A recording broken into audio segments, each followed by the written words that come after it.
الحمد للہ رب العالمین والعاقبۃ للمتقین والصلاة والسلام علی سید الانبیاء والمرسلین وعلی آلہ واصحابہ اجمعین اما بعد قال اللہ تبارک وتعالی فی کلامہ المجید یا ایہا الذین آمنوا کتب علیکم الصیام کما کتب علی الذین من قبلکم لعلکم تتقون۔ اللہ کے کلام سے ایک آیت کریمہ کی میں نے تلاوت کی ہے۔ بیشتر احباب ہم میں کے افراد اس بات سے اچھی طرح واقف ہیں کہ دنیا دار الابتلاء ہے، دار الامتحان ہے، اور اللہ تعالیٰ نے موت اور زندگی کو پیدا ہی اس لیے کیا ہے تاکہ یہ دیکھیں کہ کون ہے تم میں عمل کے اعتبار سے زیادہ اچھا، زیادہ بہتر۔ تو پھر یہ دنیا کی زندگی اعمال کے لیے ہے، اور آخرت اور وہاں کی زندگی اعمال کے نتائج کو دیکھنے کے لیے اور نتائج کو حاصل کرنے کے لیے، نتائج کو پانے کے لیے۔ نتیجے میں یا تو ایک آدمی کو کامیابی ملے گی یا تو ایک آدمی کو ناکامی کا سامنا ہوگا۔ کامیابی کے لیے خیر کے کاموں کی طرف آنا، خیر کے کاموں کو انجام دینا اس دنیا میں زیادہ ضروری ہے۔ ویسے ہم شہر رمضان میں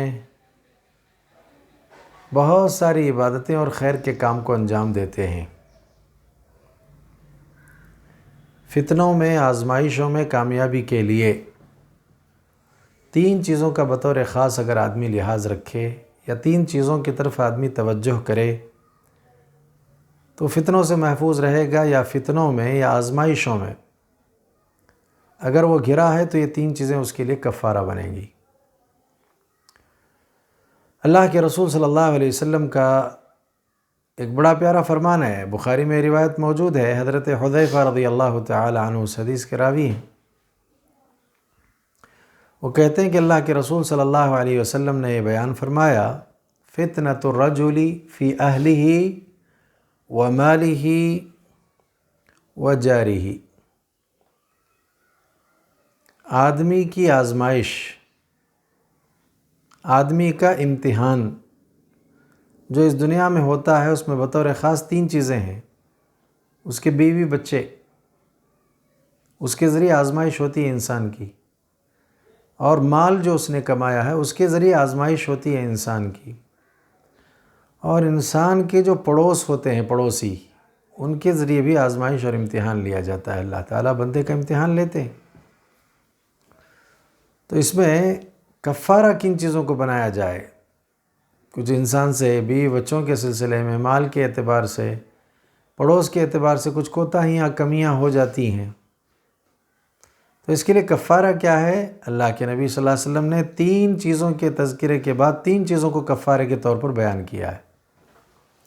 اس میں سب سے پہلے اللہ کے نبی نے جس کا تذکرہ کیا وہ ہے الصیام، اس کے بعد والصلاۃ، پھر آپ نے کہا والصدقہ، روزوں کے رکھنے کا اہتمام کرنا، نماز کی ادائیگی ہو، نماز کے پڑھنے کا اہتمام کرنا اور صدقہ دیتے رہنا، یہ کفارہ ہے۔ تو دنیا امتحان کی جگہ ہے، اس میں کبھی مال کے ذریعے اور کبھی بیوی بچوں کے ذریعے، کبھی پڑوس کے ذریعے آزمایا جاتا ہے۔ کوتاہی ہو، کمزوری ہو یا کمی واقع ہو جائے تو پھر اس کے لیے کفارہ تین چیزیں ہیں، صیام، صلاۃ، صدقہ۔ تو نفل روزوں کے رکھنے کا اہتمام، فرائض کے علاوہ، فرض زکوٰۃ کے علاوہ، عام جس کو صدقات نافلہ کہتے ہیں یا نفل کہتے ہیں، نفل صدقہ کہتے ہیں، اس کے کرنے کا اہتمام، فرض نمازوں کے علاوہ نفل نمازیں پڑھتے رہنا، یہ کفارہ بنے گی۔ تو اس حوالے سے فرائض کی پابندی تو ہونی ہی ہونی ہے، اس کے علاوہ نوافل کا اہتمام بھی آدمی کو کرنا چاہیے۔ اس کا بڑا فائدہ کیا ہوگا؟ بہت سارے فائدوں میں سے ایک بڑا فائدہ، دیکھیے قرآن نے اصل کامیابی جس کو بتلایا وہ کیا ہے؟ اللہ کہتے ہیں فَمَنْ زُحْزِحَ عَنِ النَّارِ وَأُدْخِلَ الْجَنَّةَ فَقَدْ فَازَ وَمَا الْحَيَاةُ الدُّنْيَا إِلَّا مَتَاعُ الْغُرُورِ، دنیا کی زندگی دھوکے کا سامان ہے، اور آخرت میں کامیابی اصل کیا ہے کہ آدمی کو جہنم سے بچا لیا جائے اور جنت میں اس کو داخل کر دیا جائے، یا اس کو جنت میں داخلہ دے دیا جائے، یہ کامیابی ہے۔ فقد فاز، وہ کامیاب ہو گیا۔ تو پھر اب جنت پانے کے لیے، جنت کو حاصل کرنے کے لیے کیا کرنا ہے؟ اللہ کے نبی صلی اللہ علیہ وسلم کے سامنے ابو امامہ رضی اللہ تعالی عنہ یہ کہتے ہیں کہ اللہ کے رسول صلی اللہ علیہ وسلم مجھے ایک ایسا عمل بتلا دیجئے کہ میں جب اس پر عمل پیرا ہو جاؤں یا عمل کرنے لگ جاؤں تو وہ عمل مجھے جنت میں داخل کر دے، یا وہ عمل دخول جنت کا ذریعہ ہو جائے، اس کے سبب میں جنت میں داخل ہو جاؤں۔ تو اللہ کے نبی صلی اللہ علیہ وسلم نے جواب میں بیان فرمایا، علیک بالصوم لا مثل لہ، ضروری ہے تمہارے لیے کہ تم روزوں کے رکھنے کا اہتمام کرو، اس لیے کہ اس جیسی کوئی چیز ہے ہی نہیں، تو پھر اس کا اہتمام کرنا چاہیے، اور یہ روایت نسائی میں موجود ہے۔ تو کامیابی کے لیے روزوں کے رکھنے کا اہتمام کرنا، اور اس جیسی کوئی چیز ہے ہی نہیں۔ اور آپ یہ دیکھیں کہ آدمی جنت میں داخل ہونا چاہتا ہے، روزے رکھے، جہنم سے بچنا چاہتا ہے، جہنم سے محفوظ رہنا چاہتا ہے، تو کیا کرے؟ اللہ کے نبی صلی اللہ علیہ وسلم کا فرمان ہے، اور مسند احمد میں یہ روایت ہے، حضرت جابر رضی اللہ تعالیٰ عنہ اس حدیث کے راوی ہے، وہ کہتے ہیں کہ اللہ کے رسول صلی اللہ علیہ وسلم نے فرمایا، الصیام جنۃ یستجن بها العبد من النار، روزہ ہی تو ڈھال ہے، بندہ اس کے ذریعے جہنم کی آگ سے نجات پا سکتا ہے، چھٹکارا حاصل کر سکتا ہے، جہنم کی آگ سے محفوظ رہ سکتا ہے۔ تو جہنم کی آگ سے بچنے کے لیے بہترین ڈھال روزہ ہے۔ اصل کامیابی یہی کہ جہنم سے بچا لیا جائے، جنت میں اس کو داخلہ دے دیا جائے۔ تو جنت میں داخلے کے لیے روزے رکھنا ہے، جہنم سے بچنے کے لیے روزہ ڈھال ہے، اور بلکہ یہ بھی اللہ کے نبی نے کہا دنیا آزمائش کی جگہ ہے، یہاں اگر کمی اور کوتاہی ہو جائے تو اس کے لیے بہترین کفارے کے طور پر جو چیزیں ہیں وہ 3 چیزیں، ان میں پہلے روزہ ہے، پھر صلاۃ ہے، پھر اس کے بعد صدقہ ہے۔ بلکہ ایک آدمی دیکھیں جنت میں داخل ہو جاتا ہے، یا اس کے لیے دخول جنت کا فیصلہ جو ہے کر دیا جاتا ہے، تو اس کی فضیلت میں ایک اور بات بھی اللہ کے نبی صلی اللہ علیہ وسلم نے بیان فرمائی۔ یہاں روزے کی حالت میں بھوکا رہا، روزے کی حالت میں شدت پیاس اسے لاحق ہوئی، اسے وہ برداشت کرتا رہا، پیاسا رہا، تو پھر اللہ کے نبی صلی اللہ علیہ وسلم کا بڑا پیارا فرمان ہے کہ جتنے بھی روزے دار ہوں گے ان تماموں کے لیے ایک باب ہی جنت کا مقرر کر دیا گیا ہے، اس باب کا نام ہی ریان ہے، سیرابی والا دروازہ۔ کیا مطلب سیرابی والا دروازہ؟ سیرابی والا دروازہ ہے کہ یہاں یہ پیاسے تھے، شدت پیاس کو انہوں نے برداشت کر لیا، ایک وقت سے ایک وقت تک کے لیے بھوکے تھے یہ، اور ان کے لیے باب الریان ہے، سیرابی والا دروازہ ہے۔ جب یہ اس دروازے سے داخل ہونے لگیں گے تو انہیں دخول کے وقت میں، داخلے کے وقت میں ایسا شربت یا ایسی شراب دی جائے گی، شراب سے یہ اردو والی شراب مراد نہ لیں، ایسی شربت سے ان کو جو ہے دی جائے گی، یا ایسا جو ہے پانی انہیں پلایا جائے گا، یا ایسی شے ان کو پینے کے لیے دی جائے گی کہ اب اگر وہ اس کو پی لیں گے تو پھر کبھی بھی یہ پیاسے نہیں ہوں گے، ان کو پھر پیاس نہیں لگے گی۔ تو اس حوالے سے یہ سیرابی والا دروازہ ہے کہ یہاں سے دخول کے وقت میں ایسا مشروب دیا جائے گا کہ اس کو پی لینے کے بعد پھر پیاس محسوس نہیں ہوگی، اسی لیے اس کو باب الریان کہتے ہیں، اور اس دروازے سے صرف روزے دار داخل ہوں گے۔ بہت بڑی بات ہے یہ کہ ایک آدمی کے لیے دروازہ خاص کر دیا جائے، اسی خاص دروازے سے اس کو داخلہ جو ہے دیا جائے، داخل ہونے کا اسے موقع فراہم کیا جائے، اور وہ بھی جنت کا دروازہ ہو، اور پھر جنت میں داخل ہوتے ہوئے اس دروازے پر ایسا مشروب پیش کیا جائے کہ پھر اس کے بعد پیاس محسوس نہ ہو۔ بڑی بات ہے۔ ہم اپنے لیے، آپ سب کے لیے دعا کریں گے کہ اللہ تعالی ہم تمام کو باب الریان سے داخلہ نصیب فرمائے، اللہ تعالی ہم تماموں کو جنت الفردوس کا مستحق کرے، اور جہنم سے اللہ تعالی نجات عطا کرے، اور اللہ تعالی اس دنیا میں آزمائش جو ہم سے ہوتی ہے اس میں کچھ کمیاں کوتاہیاں اگر ہوں تو اس کے کفارے کے طور پر ہمیں صدقے کا اہتمام کرنے، نمازوں کی ادائیگی اور ساتھ ہی ساتھ صیام روزوں کے رکھنے کا اہتمام کرنے کے اللہ ہمیں توفیق عطا کرے۔ دوسری بات یہ ہے کہ کچھ اخطاء ہیں جو شہر رمضان میں کی جاتی ہیں، کچھ غلطیاں ہیں جو شہر رمضان میں کی جاتی ہیں۔ آدمی روزہ رکھتا ہے لیکن حقیقت میں روزے کا جو تقاضا ہے اسے پورا نہیں کرتا۔ جو کچھ خطا کا ہم تذکرہ کریں گے، اخطاء کا تذکرہ کریں گے، ان اخطاء میں پہلی جو خطا ہے وہ کیا ہے؟ النوم بالنہار وترک بعض الصلوات، دن میں سوتے ہی رہنا۔ روزہ ہے، اب روزہ رکھ لیا، سحری کے وقت میں خوب کھا پی لیا، اب اس کے بعد دن بھر آرام، دن بھر نیند، دن بھر سوتے رہنا، اور ایسا سوتے رہنا کہ سونے کے اوقات میں فرض نمازیں بھی آ جاتی ہیں، فرض نمازوں کا وقت آ جاتا ہے، اس وقت بھی وہ سویا رہتا ہے، اس وقت بھی وہ آرام کرتا رہتا ہے، اور فرض نمازیں اس طرح وہ ضائع کرتا ہے۔ تو ایک فرض روزہ تو پورا کرنے کے لیے کئی فرض نمازیں اس نے ضائع کر دی ہیں۔ کون سی عقل مندی ہوئی ہے؟ کون سا بڑا کام ہو گیا کہ روزہ فرض ہے، اس کو پورا کرنا ہے، اور اس کو پورا کرنے کے لیے نمازیں جو فرض ہیں اور وقت پر ادا کرنے کا اللہ نے مطالبہ کیا ہے، وقت پر وہ نمازیں ادا نہیں کرتا ہے۔ بڑی غلطی ہے یہ بہت بڑی خطا ہے۔ آدمی کو ایسی غلطی سے باز آنا چاہیے، رکنا چاہیے، اور وقت پر نماز ادا کرنا چاہیے۔ دن بھر سو کر کے پورا وقت گزار لینا اور اس میں بھی فرض نمازیں ضائع کرنا، یہ ہوش مندی کی علامت نہیں، عقل مندی کی علامت نہیں ہے، اور بندوں سے ایسے روزے کا مطالبہ نہیں کہ روزہ اس طرح پورا کرو کہ فرض نمازیں ضائع کر دو۔ بہرحال اس سے باز آنا چاہیے، بہت سارے لوگ ایسا کرتے ہیں۔ یہ تو دن کا حال ہے۔ دوسری جو غلطی ہے وہ رات کی ہے۔ وہ کیا ہے؟ بہت سارے لوگ رات شروع ہو جاتی ہے، دن بھر سو گئے رہتے ہیں، اب رات میں تو نیند آئے گی نہیں، تو پوری رات ٹیلی ویژن پر بیٹھ کر کے، موبائل وغیرہ کو ہاتھوں میں لے کر کے لایانی چیزوں کو دیکھنے میں گزار دیتے ہیں۔ عجیب عجیب چیزوں کو دیکھنے میں جو ہے پورا وقت نکال لیتے ہیں، پوری رات گزار لیتے ہیں۔ اب رات گزارنا ہے تو کہیں یہاں وہاں بیٹھ کر کے دوستوں کے ساتھ گپ ہانکتے رہتے ہیں، بیکار بیہودہ باتیں کرتے رہتے ہیں، لایانی گفتگو کرتے رہتے ہیں، اس طرح پوری رات گزارتے ہیں۔ ایسا بھی مطلوب نہیں ہے بندوں سے۔ اللہ کے نبی صلی اللہ علیہ وسلم کے بارے میں تو یہ آتا ہے کہ مغرب کے بعد سونا آپ ناپسند کرتے تھے، اور عشاء کے بعد لایانی گفتگو آپ کو پسند نہیں تھی، آپ سونا پسند کرتے تھے عشاء کے بعد، کیونکہ رات کے تیسرے پہر پھر اٹھنا ہے، بیدار ہونا ہے۔ تو بعض لوگ اس طرح سے پوری رات گزارتے ہیں جاگ کر کے، اور اس میں بھی بیہودگی کا مظاہرہ کرتے ہیں، لایانی حرکتیں کرتے رہتے ہیں، اور فضولیات میں اپنا وقت جو ہے ضائع کرتے رہتے ہیں۔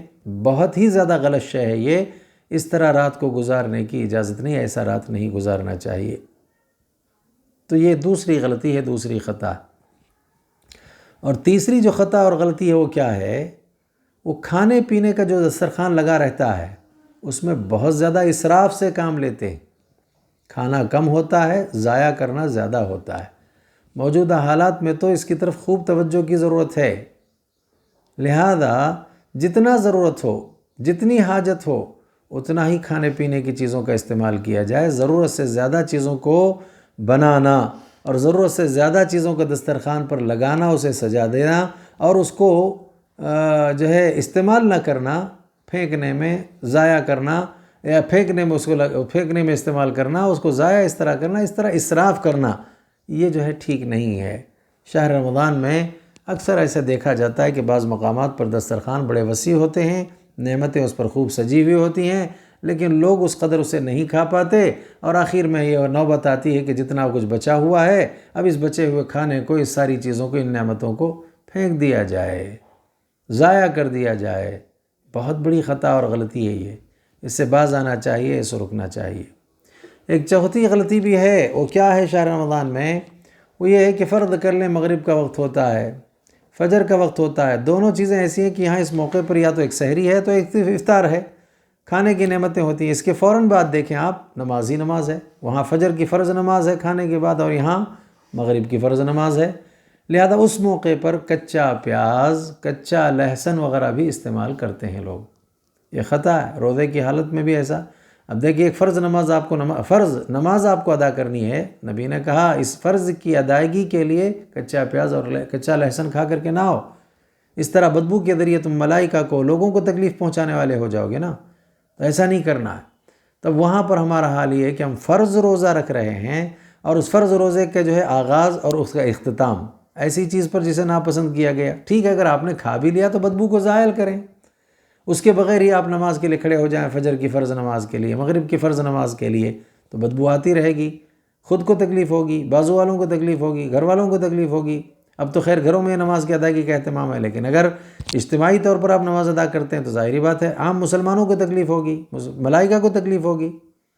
تو کچا پیاز اور کچا لہسن وغیرہ کا استعمال نہیں کرنا چاہیے. اگر آپ نے کر ہی لیا ہے تو بدبو کو زائل کرنے کا خوب اہتمام کرنا چاہیے. پانچویں چیز کیا ہے اخطاء میں سے؟ روزے داروں کی اخطاء میں سے ایک پانچویں چیز یہ ہے کہ عام حالات کے اعتبار سے میں بتا رہا ہوں، اس وقت تو یہ حالات نہیں، گھروں میں لوگ نماز ادا کرنے کا اہتمام کر رہے ہیں. وہ کیا ہے؟ امام کے ساتھ فرض نمازیں تو ادا کر لیتے ہیں، امام کے ساتھ تراویح کی نماز مکمل نہیں ادا کرتے. 2 رکعت پڑھ لیا، 4 رکعت پڑھ لیا، دن میں روزے تو رکھے ہیں لیکن رات میں قیام کا وقت آ گیا ہے تو قیام کے وقت میں حال یہ ہے کہ 2-4 رکعت پڑھ لیا، بس اسی کو کافی سمجھا. بعض لوگوں نے امام کے ساتھ صرف 2 دن نماز پڑھ لی، 3 دن نماز پڑھ لی، اس کے بعد چھوڑ دیا. اکثر مساجد کا یہ حال آپ نے دیکھا ہوگا ماضی میں کہ شروع میں 4 دن، 5 دن، 6 دن، 10 دن مساجد بھری رہتی ہیں. اب اس کے بعد پھر حال یہ ہوتا ہے کہ لوگ امام کے ساتھ پھر نماز پڑھنے کا اہتمام نہیں کرتے، پھر آخر کے 3 دنوں میں 4 دنوں میں پھر مساجد بھر جاتی ہیں.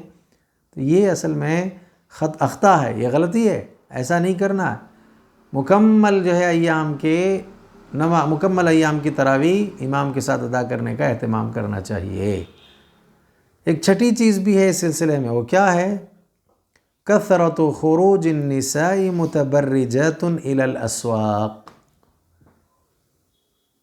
خاص کر کے عورتیں عید کے ایام جب قریب آ جاتے ہیں، یا عید جب اس کے ایام قریب ہو جاتے ہیں، یا عید قریب ہونے لگتی ہے، تو اس موقع پر عورتیں بے پردہ بازاروں کی طرف کثرت سے نکلتی ہیں. اور وہ بھی عجیب بات دیکھیں آپ، پورے شہر رمضان کا سب سے اہم عشرہ جس کو ہم کہہ سکتے ہیں وہ عشرہ اخیرہ ہوتا ہے نا، آخری عشرہ، اس میں پوری راتیں بڑی فضیلت والی، اس میں بھی قدر کی راتیں زیادہ اہمیت والی، لیلۃ القدر جس کو ہم کہتے ہیں 5 طاق راتیں. حال یہ ہے اس موقع پر عورتیں نکلتی ہیں گھروں سے باہر، بعض عورتیں بے پردہ ہوتی ہیں اور جا کر کے خریدی میں اپنا وقت کو ضائع کرتی ہیں اور پورا وقت جو ہے خیر و برکت کا اس میں لگا دیتی ہیں. لہذا یہ بہت بڑی خطا ہے، غلطی ہے. اور ان دنوں میں تو ویسے بھی عورتوں کو تو چھوڑیے، مردوں کو بھی باہر نکلنے کی اجازت نہیں ہے، مردوں کو باہر نکلنے کی ضرورت نہیں ہے. ظاہر بات ہے اب آپ کو عید کے حوالے سے بھی یا نماز عید جس کو ہم کہتے ہیں اس کے حوالے سے بھی کہیں اجتماعی طور پر جمع ہونا نہیں ہے اس مرتبہ. تو پھر اب یہ ساری چیزیں خریدنا، نئے کپڑے پہننے وغیرہ کا ذوق و شوق پیدا کرنا یا اس طرف توجہ کرنا، اب یہ وقت کی ضرورت نہیں ہے. اب ضرورت ہے کہ جو آخری ایام ملتے ہیں اور جو ایام ہم کو شہر رمضان کے ملتے ہیں اس کو غنیمت جانیں اور اس میں خوب اللہ کی عبادت کریں، اللہ کو راضی کرنے کے کام کریں. اصل یہی مطلوب ہے بندوں سے، نئے کپڑے پہن کر عید کو آنا اور نئے کپڑے دکھانا اللہ تعالیٰ کے پاس پہنچ کر کے اللہ کو، یہ اصل مطلوب نہیں ہے. اللہ کے پاس تو تقویٰ پہنچتا ہے نا، فرضیت صیام کا مقصد تقویٰ ہے. اللہ کہتے ہیں لن ینال اللہ لحومھا ولا دماؤھا ولکن ینالہ التقویٰ منکم. جانور کا معاملہ بھی یہی ہے، گوشت بھی نہیں پہنچتا، خون بھی نہیں، کپڑے بھی اللہ تعالیٰ آپ کے نہیں دیکھتے. اللہ تعالیٰ دیکھتے کیا ہیں؟ اصل میں آپ کا جو ظاہری عمل ہے اس عمل کو دیکھتے ہیں، اور عمل کے پیچھے جو نیت ہے وہ نیت دیکھتے ہیں.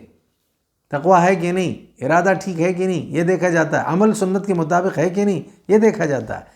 تو لہذا ان خطاؤں سے باز آنے کی کوشش کرنا چاہیے، رکنا چاہیے، یہ بہت زیادہ ضروری ہیں ہمارے لیے. تو بہرحال کچھ چیزیں جو آج کے درس میں نے بیان کی ہیں اس کو یاد رکھیں. ویسے بھی کچھ ضعیف احادیث بھی ہیں جو صحیح نہیں ہیں، اس شہر رمضان میں اسے عام کیا جاتا ہے. جیسے کہ بہت سارے لوگ یہ کہتے ہیں نوم الصائم عبادت، بھئی روزے دار کا سونا بھی عبادت ہے. میں نے کہا کہ دن بھر سوتے رہو گے روزہ رکھ کر کے آپ، تو کسی نے مشہور کر دیا سوتے رہو گے تو عبادت ہے. تو ایسی کوئی حدیث نہیں ہے کہ روزے دار کا سونا عبادت ہے. ہم یہ کہتے ہیں زیادہ سے زیادہ کہ اگر آپ لایانی گفتگو، فضول گفتگو کر کے نامہ اعمال میں اپنے جو ہے خامی یا خرابی کو زیادہ کر رہے ہیں تو اس سے بہتر خاموشی ہے. اب وہ بھی نہیں کر پاتے، اس سے بہتر اگر آپ نے کچھ آرام کر لیا تو یہ زیادہ بہتر ہے. لیکن یہ کہ عبادت مطلب روزے دار کا سونا بھی عبادت ہے اور اس کا روزہ جو ہے تسبیح ہے، یہ اس طرح کی جو باتیں بیان کی جاتی ہیں یہ ٹھیک نہیں ہیں، صحیح روایتیں نہیں ہیں.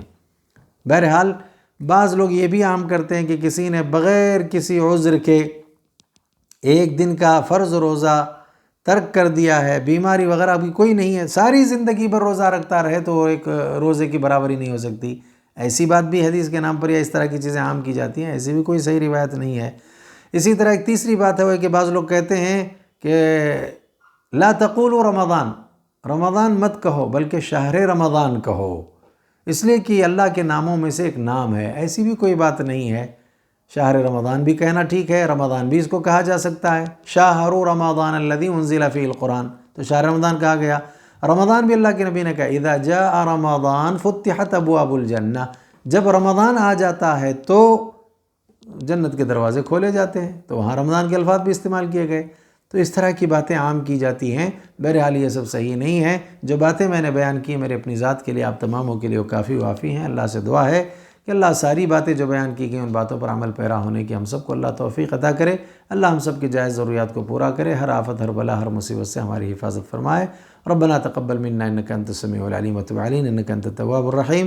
سبحان ربك رب العزة عما يصفون وسلام على المرسلين والحمد لله رب العالمين۔